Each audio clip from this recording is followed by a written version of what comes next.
Hi guys, thanks very much for joining me. I've recently set you a task to start creating some flashcards on the knowledge that we've been learning so far. And what I wanted to do is just spend just a few moments very quickly recapping what a flashcard is and how we can use them just to help you perfect that technique. So, right, a flashcard, it's a really good way to revise and understand these key concepts and that knowledge that we're going to be using later in some of our answers to exam questions or homework questions. What we need to do when we create a flashcard, on one side we need to write the question that we need to know or we need to be learning, and then on the other side we're going to write the answer or the definition to that term. So I'm going to show you a very quick and basic example.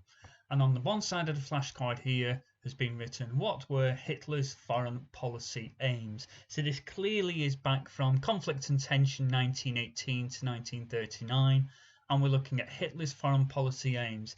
Now, on the other side, you're going to be writing down what they are. And already I would like to think leaping into your head is the answer to this. However, I've written them down for us, and we've got living space, overturn the Treaty of Versailles, unite German speakers, defeat communism, and rearm Germany. Don't forget, we use that word louder to help us remember these as well.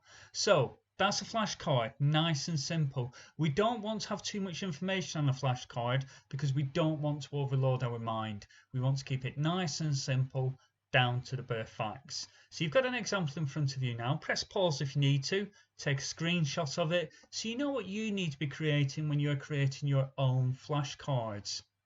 Now, flashcards are really useful. First of all, by the very fact you are making a flashcard means you're recapping your knowledge. You've got to go back through your notes, you've got to go back into the books or online to have a look again just to confirm what that information is. So that's a really good way for recapping your knowledge.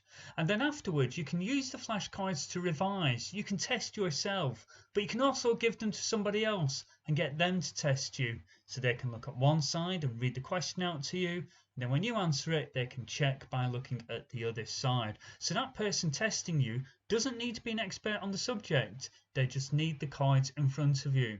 Now, how are we going to use flashcards in history? So, if we're going to create some history of flashcards, I've looked at 5 key areas where we could be using them. We could talk about events in our flashcards. We could be using them to describe events.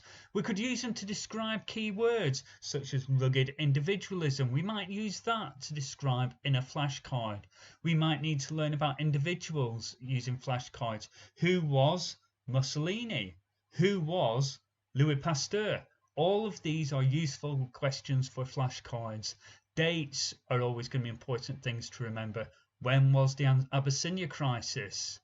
When did Anschluss take place? Again, we can create those into flashcards. And places, we can also add places into flashcards as well.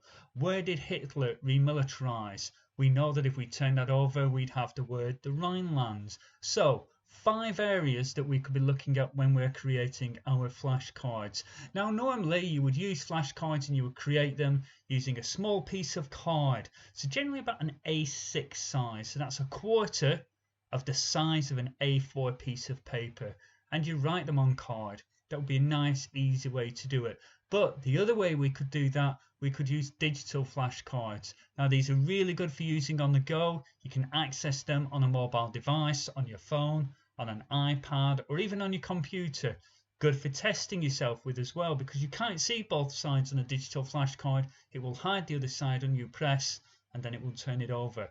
Now, the one thing I would say though, some websites are going to try and sell you ready-made flashcards. Now, for history, I'd certainly say avoid those. You're better making your own, because as I said earlier, the actual practice of making a flashcard means you are revising, means you're ingraining that knowledge into your memory. So don't buy ready-made flashcards. First of all, you're going to enjoy making them yourself. And secondly, sometimes you're not really going to cover all the content that you're going to want to make or want to cover.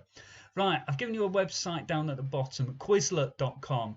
Have a look there. It's really good for creating your own flashcards, and it's a really good way for me to create tests and flashcards which we can then use as a class. So I've started creating some of those. I'm going to share a link with my own class, which you can use, but otherwise have a look at those. If you've got any questions or if you're not sure, drop me a line on Teams, email me. Otherwise, I want to see you start making some flashcards now.